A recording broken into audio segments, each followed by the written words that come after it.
Hello दोस्तों, स्वागत है आपका हमारे यूट्यूब चैनल तर्कस क्लासेज में। आज हम राष्ट्रपति के बारे में पढ़ने वाले हैं।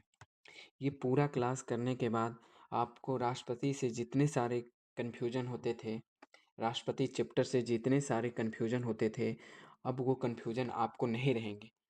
हम इसमें पूरे आर्टिकल यानी कि राष्ट्रपति के अंतर्गत जितने आर्टिकल आते हैं 52 से लेकर के 62 तक क्लियर करेंगे। ठीक है, तो चलिए शुरू करते हैं। तो चैप्टर है राष्ट्रपति। तो पहला पॉइंट है कि भारत का राष्ट्रपति जो है भारत का प्रथम नागरिक होता है। ठीक है, भारत का जो राष्ट्रपति है वो भारत का प्रथम नागरिक होता है। यह भारत का राष्ट्र का अध्यक्ष होता है, जिसे राष्ट्राध्यक्ष कहा जाता है। राष्ट्रपति जो है भारत का संवैधानिक प्रमुख माना जाता है। ठीक है, क्योंकि ये कार्यपालिका का प्रमुख होता है, लेकिन प्रधानमंत्री जो है वो कार्यपालिका का वास्तविक प्रमुख होता है। ठीक है, कैसे होता है वो आगे भी डिस्कस करेंगे। भारत सरकार के समस्त कार्य जो है राष्ट्रपति के नाम से होते हैं, इसलिए राष्ट्रपति को भारत राज्य का प्रमुख माना जाता है। भारत राज्य का, क्योंकि भारत भी एक राज्य है। वहीं भारत सरकार का प्रमुख जो होता है वो प्रधानमंत्री होता है, क्योंकि भारत सरकार के समस्त निर्णय मंत्रिपरिषद के नेतृत्व में प्रधानमंत्री ही लेता है, इसलिए ये कार्यपालिका का वास्तविक प्रमुख होता है। अब भारत को राज्य क्यों कहा जाता है, वो तो आर्टिकल 1(2) यानी कि आर्टिकल 12 में आपको मिलेगा कि आर्टिकल 12 कहता है कि राज्य उसे कहते हैं जिसके पास अपनी भूमि हो, एक निश्चित भूभाग हो, भूभाग में जनसंख्या मौजूद हो, एक सशक्त सरकार हो और एक संप्रभु संपन्न सरकार हो। अर्थात संप्रभु संपन्न क्या होता है, अर्थात निर्णय लेने का जो आंतरिक और बाह्य जो निर्णय लेने का अधिकार जो होता है वो सरकार के पास होना चाहिए। ये आर्टिकल 12 कहता है। आर्टिकल 12 में ही राज्य की परिभाषा मिलता है। ठीक है, अब चलते हैं आर्टिकल 52 से शुरू करते हैं। आर्टिकल 52 यह कहता है कि भारत का एक राष्ट्रपति होगा। मतलब राष्ट्रपति के पद का वर्णन वर्णन कहाँ मिलता है, आर्टिकल 52 में। आर्टिकल 53 संघ की कार्यपालिका शक्ति राष्ट्रपति में निहित होती है। राष्ट्रपति में निहित होती है, नियुक्त नहीं, निहित होती है। राष्ट्रपति अपने कार्य को स्वयं करते हैं या अपने अधीनस्थ अधिकारियों के माध्यम से करवाते हैं। ठीक है, आर्टिकल 54 राष्ट्रपति के निर्वाचन मंडल। ठीक है, तो देखते हैं राष्ट्रपति का जो चुनाव होता है वो प्रत्यक्ष रूप से होता है। ठीक है, चुनाव दो तरह से होता है, एक प्रत्यक्ष और एक अप्रत्यक्ष। राष्ट्रपति का चुनाव जो होता है वो अप्रत्यक्ष रूप से होता है। अप्रत्यक्ष रूप से, ये प्रत्यक्ष नहीं अप्रत्यक्ष होगा, अप्रत्यक्ष रूप से होता है। प्रत्यक्ष किसको कहते हैं, जिस जिस चुनाव में हम लोग भाग लेते हैं, आम जनता भाग लेती है, उसको प्रत्यक्ष कहते हैं। आम जनता भाग लेगा तो प्रत्यक्ष। प्रत्यक्ष। अप्रत्यक्ष किसको कहते हैं, जो जो जिसे हम लोग, जिसे आम जनता चुनकर अपना प्रतिनिधित्व बनाती है, जब वो किसी चुनाव में भाग लेते हैं तो उसे अप्रत्यक्ष चुनाव कहते हैं। जैसे राष्ट्रपति का चुनाव, उपराष्ट्रपति का चुनाव अप्रत्यक्ष रूप से ही होता है। ठीक है, अब देखते हैं राष्ट्रपति के निर्वाचन मंडल में कौन कौन से सदस्य, कौन कौन से लोग शामिल होंगे। ठीक है, तो राष्ट्रपति के जो निर्वाचक मंडल है उसमें शामिल होने वाले सदस्य हैं संसद के दोनों सदनों के निर्वाचित सदस्य, लोकसभा के भी और राज्यसभा के भी। ठीक है, सभी राज्यों के विधानसभा के निर्वाचित सदस्य। ठीक है, यहाँ गौर कीजिएगा, ये निर्वाचित सदस्य है। ठीक है, निर्वाचित सदस्य। दिल्ली, पुदुचेरी और जम्मू कश्मीर केंद्र शासित प्रदेश के विधानसभा के निर्वाचित सदस्य। ठीक है, अब देखते हैं कि राष्ट्रपति के निर्वाचन मंडल में कौन कौन से सदस्य जो हैं वो शामिल नहीं होते हैं। तो संसद के दोनों सदनों के मनोनीत सदस्य। ठीक है, तो लोकसभा में भी मनोनीत होते हैं और राज्यसभा में भी मनोनीत होते हैं। ठीक है, तो दोनों सदनों में जो मनोनीत सदस्य रहेंगे वे शामिल नहीं होंगे, लेकिन निर्वाचित सदस्य जो रहेंगे वो शामिल होंगे। सभी राज्यों के विधानसभा के मनोनीत सदस्य, विधानसभा में भी कुछ मनोनीत होते हैं, वे सदस्य भी शामिल नहीं होंगे। विधान परिषद के निर्वाचित हो या मनोनीत, कोई भी सदस्य भाग नहीं लेते हैं। विधान परिषद के कोई भी सदस्य भाग नहीं लेते हैं, वो निर्वाचित हो या मनोनीत हो। ऐसा क्यों होता है? क्योंकि भारत के सभी राज्यों में विधान परिषद नहीं है। ठीक है, तो अब आपको कमेंट में बताना है कि भारत के किस राज्य में विधान परिषद है, किन किन राज्यों में विधान परिषद है। ठीक है, आपको कमेंट में इसका आंसर लिखना है। ठीक है, अगला पॉइंट है लद्दाख, चंडीगढ़, दादर नागर हवेली तथा दमन और दीप, लक्षद्वीप, अंडमान निकोबार द्वीप समूह केंद्र शासित प्रदेश के प्रतिनिधित्व भाग नहीं लेते हैं, क्योंकि इन केंद्र शासित प्रदेश में विधानसभा नहीं है। ये जो लद्दाख हो गया, चंडीगढ़ हो गया, दादर नागर हवेली, दमन और दीप, लक्षद्वीप, अंडमान निकोबार द्वीप समूह, यहाँ विधानसभा नहीं है, इसलिए यहाँ के सदस्य जो है, यहाँ के प्रतिनिधित्व जो है वो भाग नहीं लेते हैं। ठीक है, अब आगे देखते हैं राष्ट्रपति के निर्वाचन की नीति। आर्टिकल 55, आर्टिकल 55 क्या कहता है? राष्ट्रपति के निर्वाचन की नीति। तो इसका पहला पॉइंट है राष्ट्रपति का चुनाव जो है अनुपातिक प्रतिनिधित्व के माध्यम से एकल संक्रमणीय पद्धति तथा गुप्त मतदान द्वारा होता है। ठीक है, अभी अनुपातिक प्रतिनिधित्व क्या है ये देखते हैं। तो इसमें हर वोट की एक वैल्यू होती है। एक एमएलए के वोट की वैल्यू उस राज्य के जनसंख्या पर निर्भर करता है, और एक एमपी की वैल्यू, एक एमपी के वोट की वैल्यू, एक एमपी के वोट की वैल्यू जो है सभी एमएलए पर निर्भर करता है। ठीक है, अभी एक क्या है आगे देखते हैं, इसका फॉर्मूला क्या है। तो एक सांसद जो है उसके वोट का वैल्यू जो है कैसे निकालते हैं?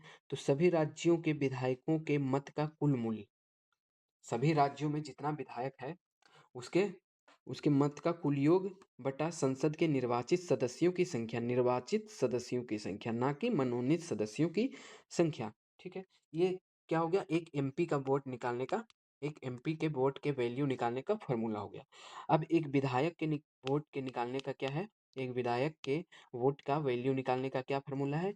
तो एक विधायक के मत का मूल्य बराबर हो जाता है राज्य की कुल जनसंख्या बटे राज्य विधानसभा के निर्वाचित कुल सदस्य गुना 1/1000।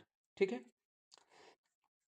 ये समझ में आ गया? ये फॉर्मूला होता है संसद और विधायक के मत का मूल निकालने का। ठीक है, अब आगे देखते हैं।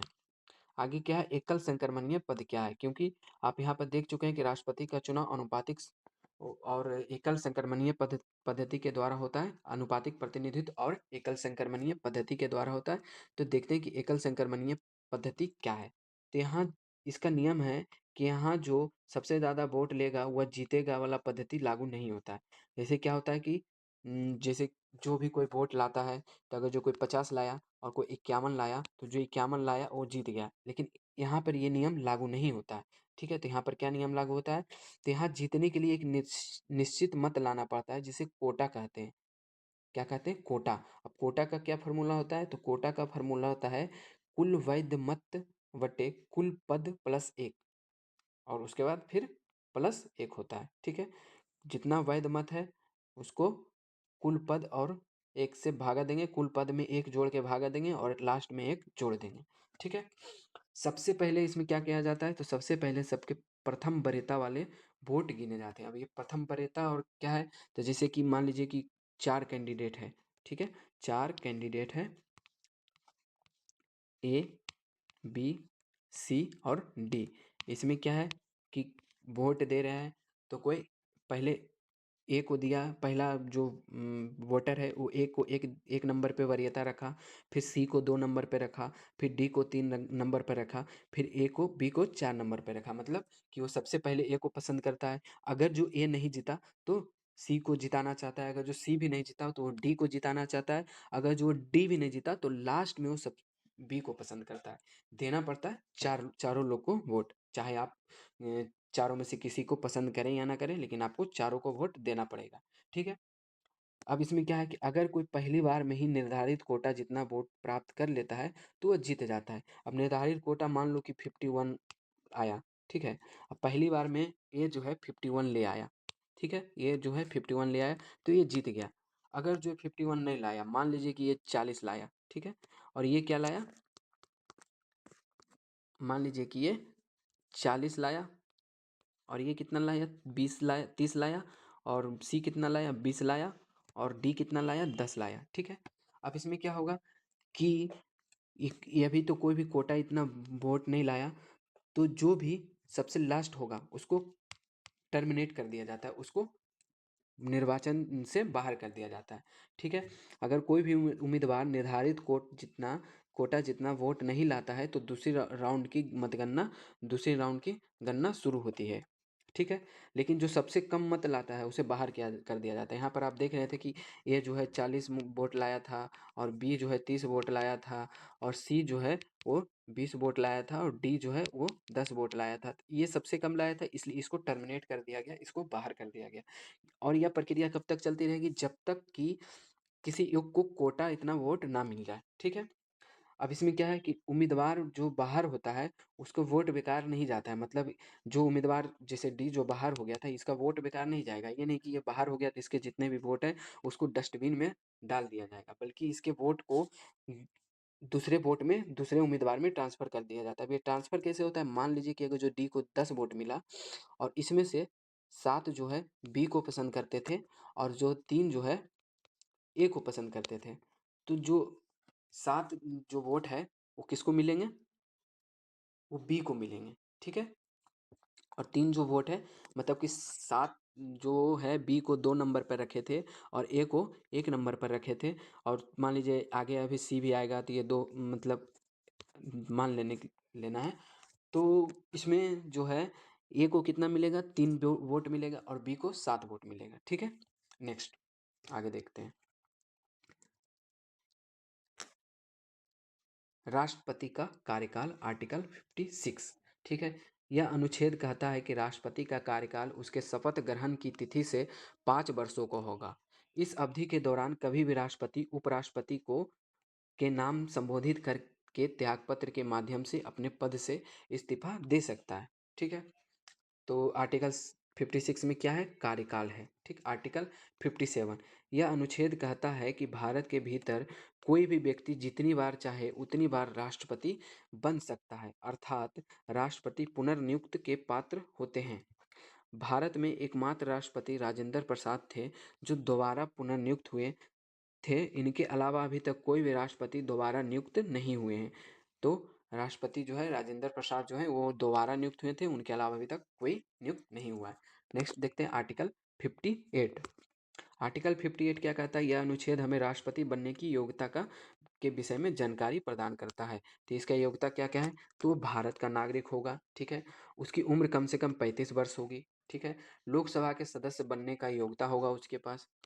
ठीक है, और वो पागल ना होगा, दिवालिया ना होगा, और वो किसी लाभ के पद पर ना होगा। ठीक है, अब इसका योग्यता और क्या है? तो राष्ट्रपति के चुनाव में 50 प्रस्तावक तथा 50 अनुमोदक होना आवश्यक होता है।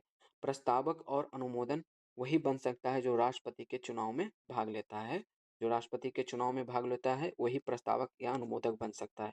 एक ही व्यक्ति प्रस्तावक और अनुमोदक नहीं बन सकता है।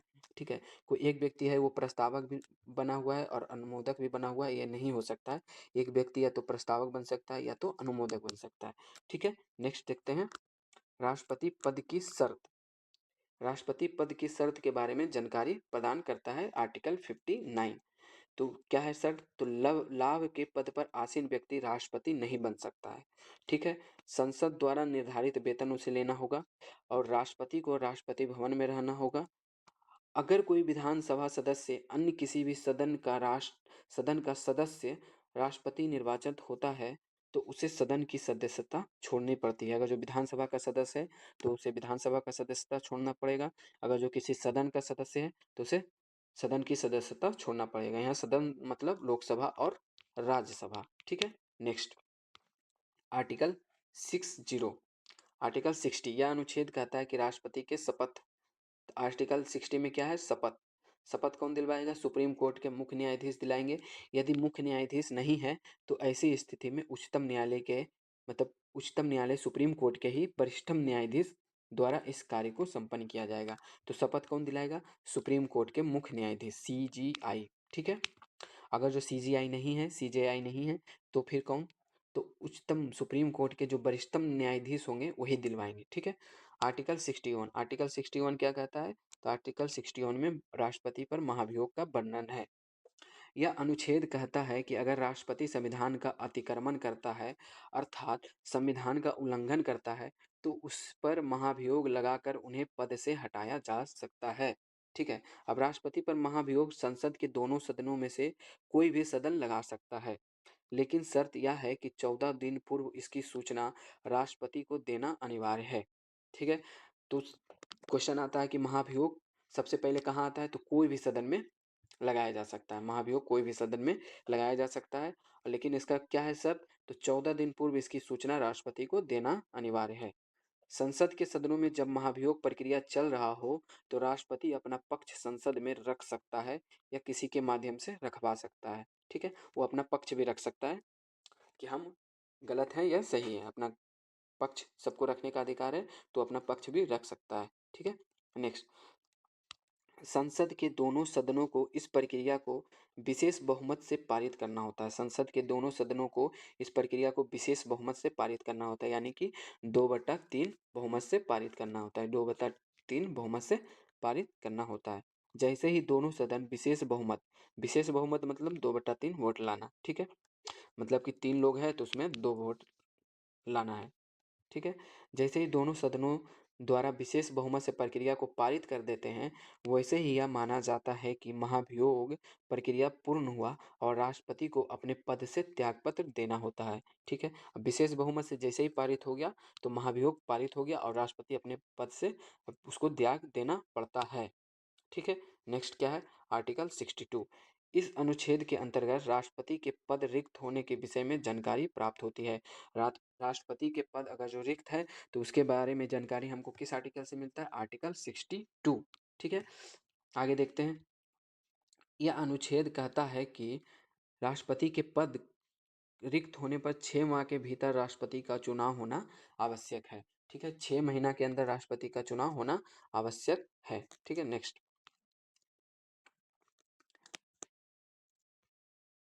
राष्ट्रपति का पद जो है किस किस वजह से रिक्त हो सकता है, तो अगर राष्ट्रपति उपराष्ट्रपति के नाम त्यागपत्र दे देता है तब, या तो राष्ट्रपति की मृत्यु हो गई तब, या राष्ट्रपति को महाभियोग के तहत हटाया गया तब। कौन सा आर्टिकल, आर्टिकल 61। ठीक है, अगर राष्ट्रपति का कार्यकाल समाप्त हो गया हो तब। ठीक है, इसके अलावा राष्ट्रपति के पास और भी राष्ट्रपति से संबंधित और भी आर्टिकल है जिसको कि हम अब नेक्स्ट वीडियो में देखेंगे। राष्ट्रपति से संबंधित और भी आर्टिकल है, इनके आपात शक्तियाँ जो है वो देखेंगे। ठीक है, आर्टिकल 72 देखेंगे, आर्टिकल 111 देखेंगे, आर्टिकल 123 देखेंगे। ठीक है, तो फिर मिलते हैं नेक्स्ट वीडियो में, तब तक हमारे चैनल को सब्सक्राइब करना ना भूलें।